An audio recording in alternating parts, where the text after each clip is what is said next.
Добро, почитувани колеги, ви благодарам за присуството на денешната пресконференција на ВМРО ДПМН.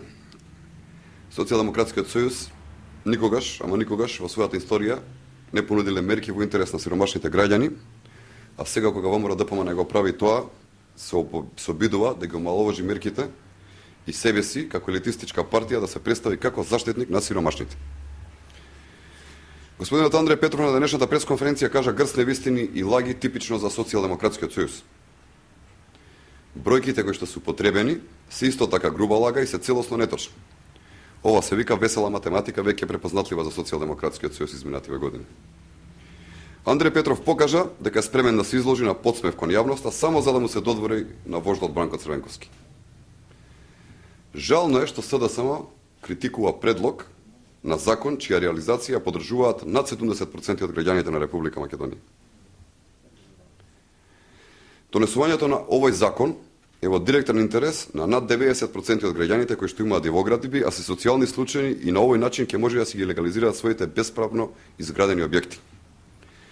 По склоп на овој закон е предвидена легализација на индивидуални стамбени објекти за живење, цената ќе биде 1 евро по квадрат, иако редовната цена се движи и до 100 евра по квадратен метар. Во овој закон нема да има место за сите оние кои со незаконска изградба на огромни стамбени објекти сакаат да заработуваат на грбот на обичните граѓани. Да подсетиме дека градоначалниците на СДСМ за овој закон бараат драстично зголемување на цената за легализација. За примерот кој што беше посочен, ВМРО ДПМН може да го истекне следно. ВМРО ДПМН докажа дека за неа сите граѓани се еднакви пред законот и апелираме тој да важи за сите, но нема да дозволиме со лаги да се нарушува угледот на одредени поединци. Сите информации изнесени за господинот Тодоровски се неточни и крајно извртени. Андреј Петров свесно лаже, бидејќи додека беше градоначалник на Карпош, сигурно ја знае добрата фактичка состојба. Но да подсетиме, додека беше Социјалдемократскиот сојуз на власт, не донесе ниту една социјална мерка со која ќе им помогне на сиромашните. Замислете каков парадокс, социјалдемократи не носат социјални мерки. СДСМ ја создаде сиромаштијата, се достигна рекордно ниво на невработеност, дури од 40%, тогаш се создаде олигархијата, а СДСМ прерасна во партија на крупниот капитал.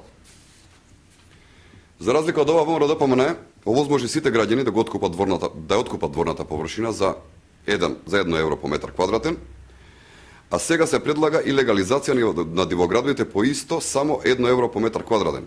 Се воведе бесплатно здравство за секој граѓанин, се донесе план за енергетска сиромаштија, во услови на светска економска криза се изнесоа 4 пакети антикризни мерки.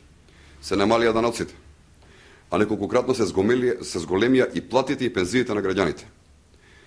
Граѓаните добија бесплатни учебници, бесплатно средно образование и поевтино студирање. Но да подсетиме за оние што не знаат дека господинот Андреј Петров е типичен пример за представник на партиската елита во Социјалдемократскиот сојуз. Тој стана доктор, дерматолог, поради тоа што неговата мајка беше доктор дерматолог, а и е професор по дерматологија на медицинскиот факултет. Јасно, нели? Дали таа имала влијание врз неговото студирање, ние не знаеме, но еве нека суди јавноста. Така, Социјалдемократскиот сојуз си ги гради своите кадри и својата елита. Андреј Петров со секоја своја постапка го штити извито оперениот систем граден од Социјалдемократскиот сојуз и се разбира лично од Бранко Црвенковски.